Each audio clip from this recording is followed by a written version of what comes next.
Hi, and welcome back to the Toronto International Film Festival. Thanks for joining us here for one of our two Q&A sessions with the directors of films in Shortcuts Program 4 here at TIFF.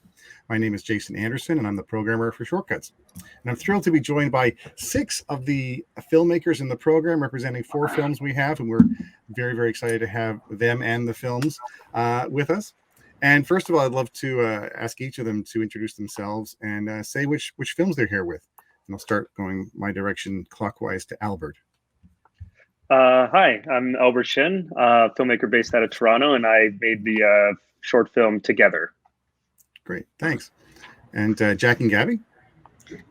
Hi, I'm Gabriela. I'm Jack, and we're the directors of Nuisance Bear. Yeah. Terrific, thanks. And Andrea? Hi, I'm Andrea. I'm originally from Indonesia, but now I'm based in Vancouver, BC. I wrote and directed SRIKANDI. Great, thank you. And Mariama and Benjamin.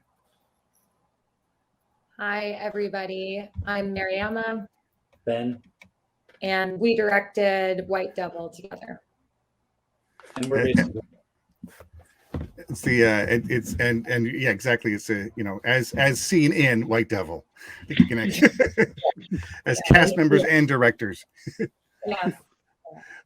It's great. I'm really eager to hear about all the films because they're all really special to us, and I think I'm very excited for our audiences to get to see them.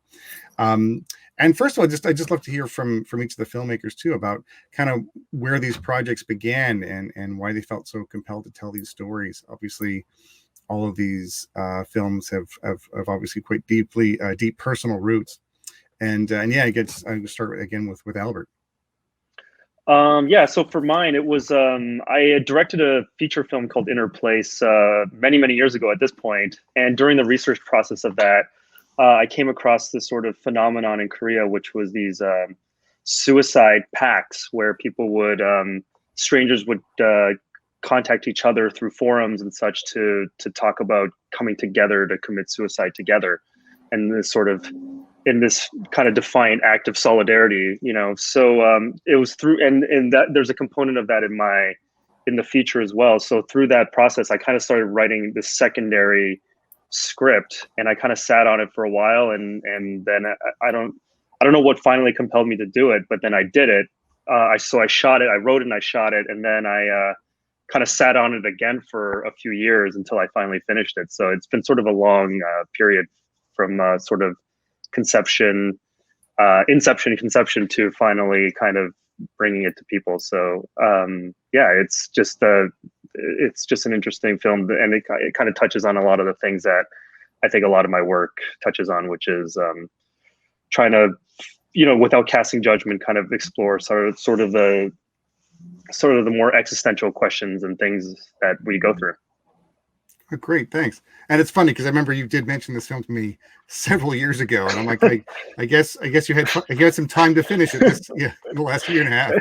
Yeah. The pandemic wasn't good for a lot of things, but it was good for me finishing this movie finally. So that's right. Yeah, there's a silver lining there. Yes. That's great, thank you. And Jack and Gabriela for Nuisance Bear. Yeah. Well, we really wanted to make a film that our dog would enjoy.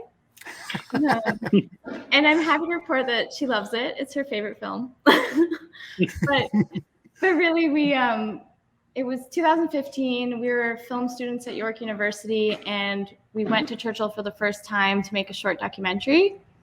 I don't know what Jack's understanding of Churchill was before we went, but I had only seen Pictures of Light, which is like, it gives a very memorable impression of the town, but didn't really prepare us for the circus that we ended up encountering. But yeah, basically it's before COVID, during October, November, during the polar bears migration, there's something like 10,000 plus tourists, photographers, and TV crews that end up going there. And it's a town of normally 900 people, something like that. So there's this fascinating swell of activity that occurs. And it was interesting to us because a lot of the imagery of polar bears that you see out in nature has actually been shot in and around Churchill.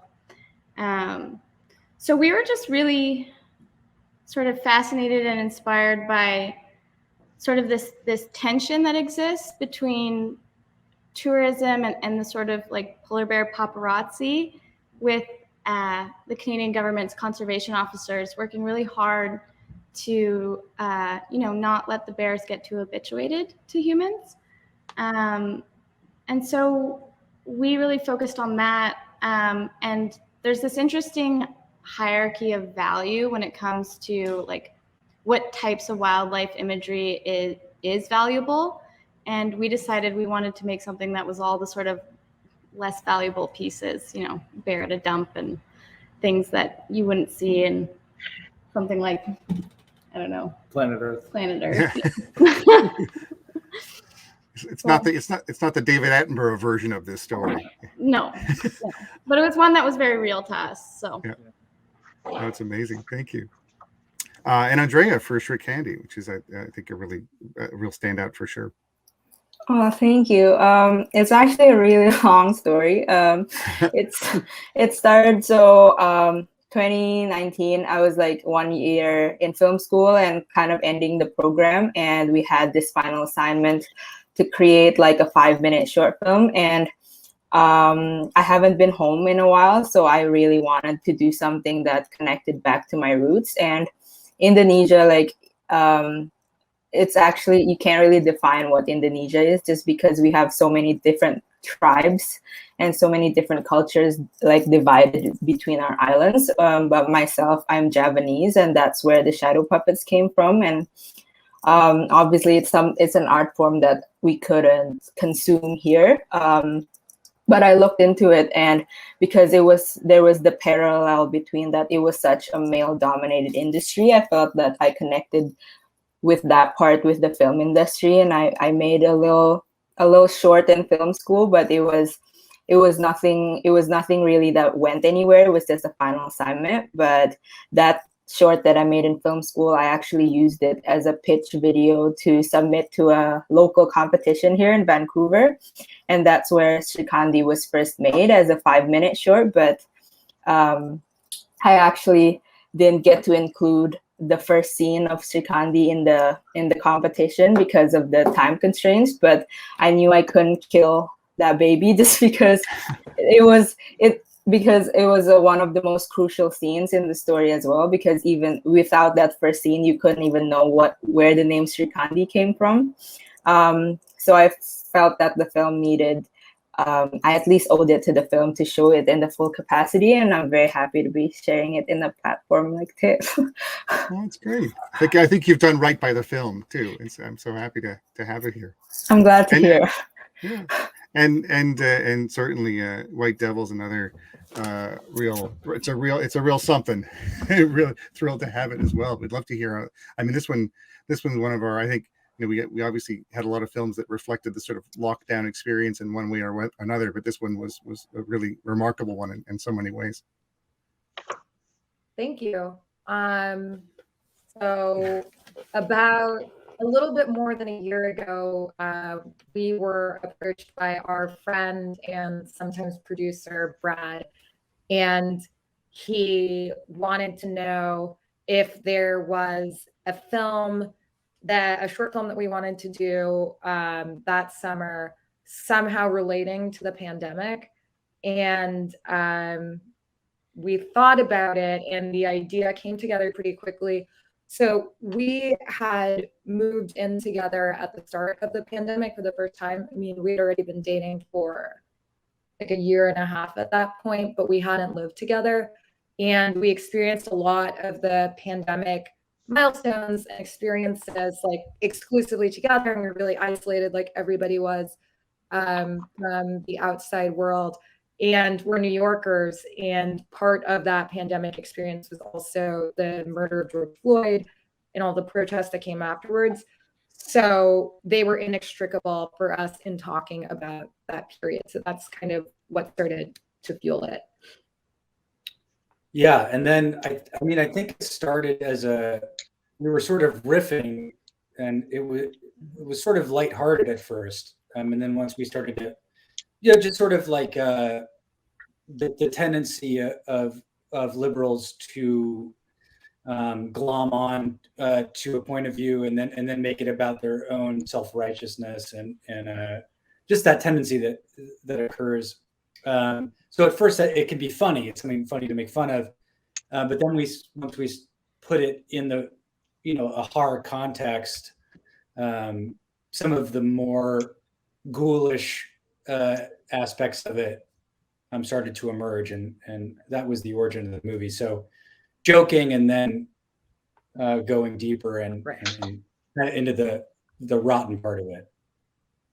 Yeah, that it's quite a journey through the film, that's for sure. I mean, just that kind of that the way that tone shifts into something more and more horrific. And but yeah, well, I'd love to hear more about that in a sec too, because as we have a chance to hear from all the filmmakers about like a process. I mean, every process is going to be different for every film you make, but this one, I think, especially given the sorts of challenges of recent times.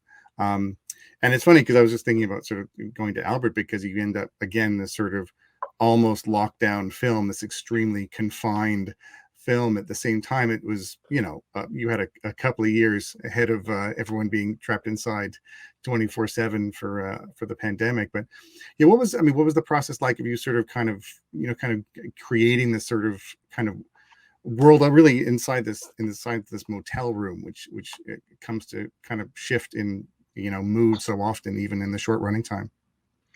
Yeah, it's yeah. There's I think there's some irony in the fact that it definitely kind of feels like a pandemic kind of forced lockdown kind of movie, because it does take place in such a one contained small space. But yeah, it's just funny how it works out that way. You know, it was my attempt to do something very modest. I was about to embark on something that's a much bigger project, and I just wanted to kind of do something to kind of refresh my mind and just do something that I could just do kind of quietly on my own, and, you know, keep the stakes very low, at least for myself.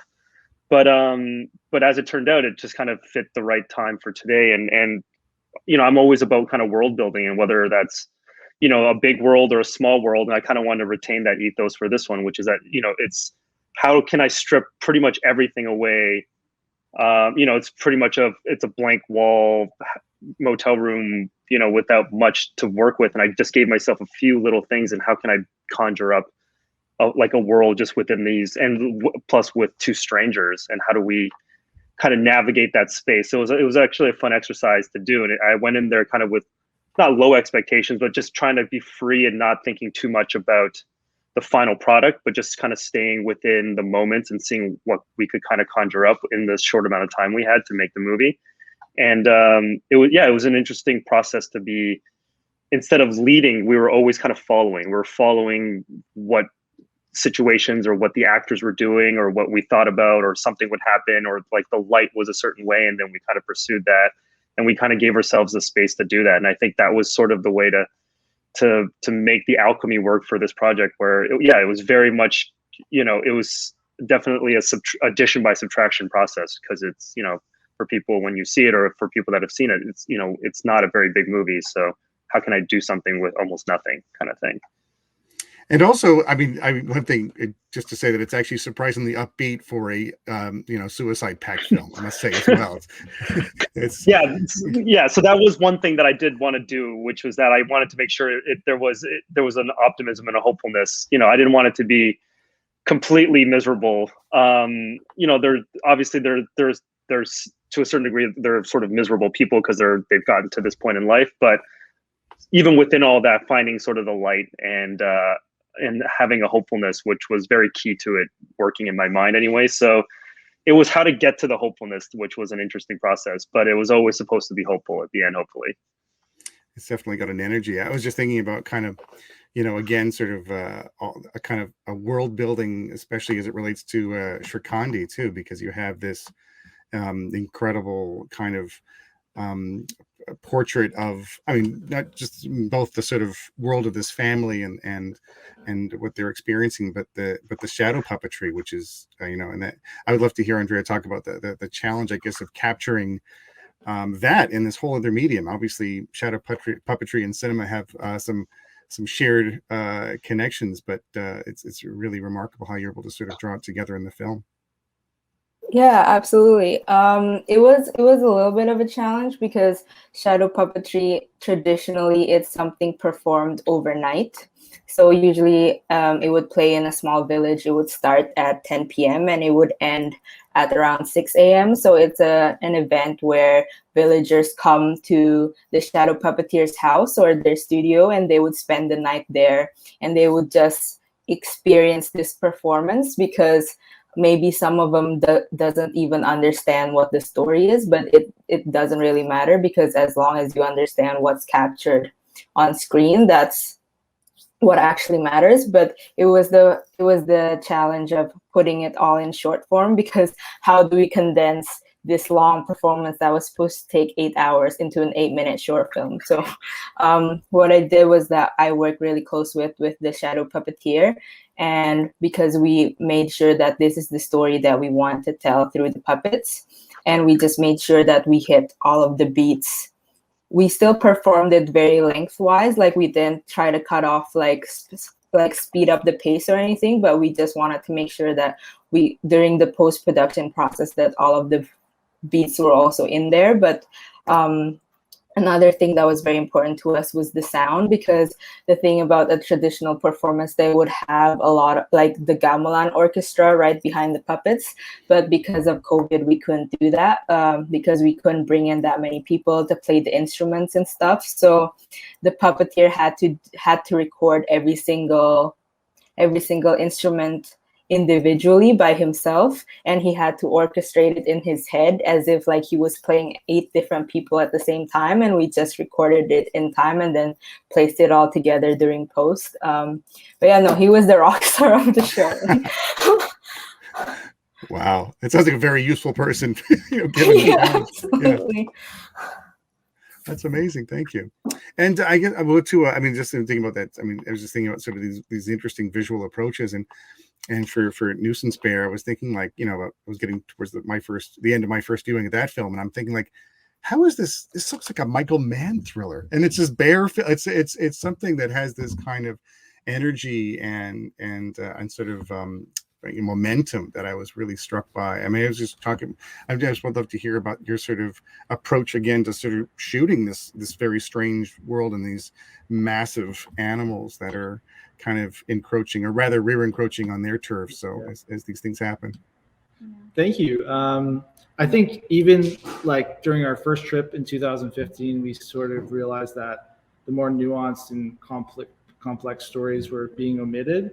And the more time that we spent up there, the more we realized that, we wanted to try to make a film from the perspective of the bear as much as possible. And so the exercise kind of became, can we mimic planet Earth, but instead of a majestic bear in the wild, it's a pest digging through trash and going through people's backyards and being chased away with a helicopter.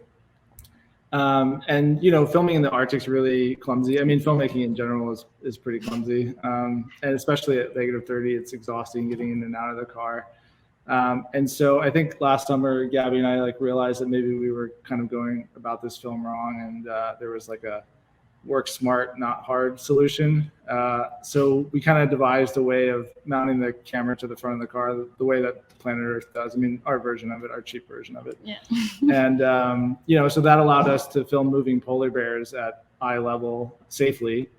And so we could work really quickly. We were safe and comfortable, but, using the car allowed us to capture moments that we hadn't seen before. Yeah, it really is such a sensory experience. I mean, the power of it is really something. Thank you. And again, like in White Devil again too, because it's something. I mean, just in terms of, there's so much in the film that's going on, and so much that is interesting and provocative, and certainly visually to sort of have it as this sort of stark black and white horror that sort of instantly kind of makes people think about. It's funny because maybe they might be thinking about like Woody Allen's Manhattan off the top, but by the end they're thinking about Romero, or I guess just first of all thinking about the visual aesthetic, but also just kind of the collaboration in this. And I'd love to hear more about the sort of process of maybe playing versions of yourselves in this kind of story and exploring personal stuff with these kinds of proxies and what that was like.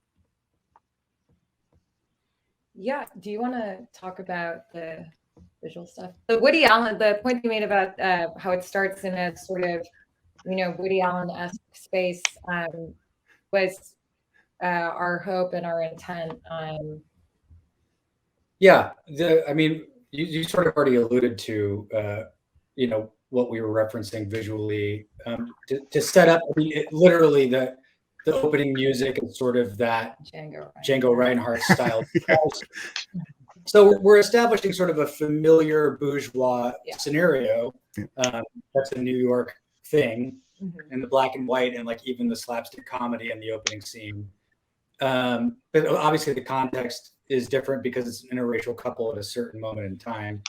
And then, kind of peeling away those layers of comedy and revealing something unexamined.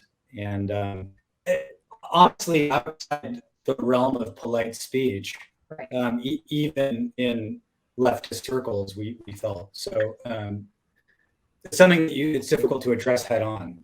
And so we felt that some of those aesthetic conceits would help us frame what we were trying to talk about. Right. It's also reversal, which was a deliberate decision we made to get some of those little inky blacks, mostly just to look cool.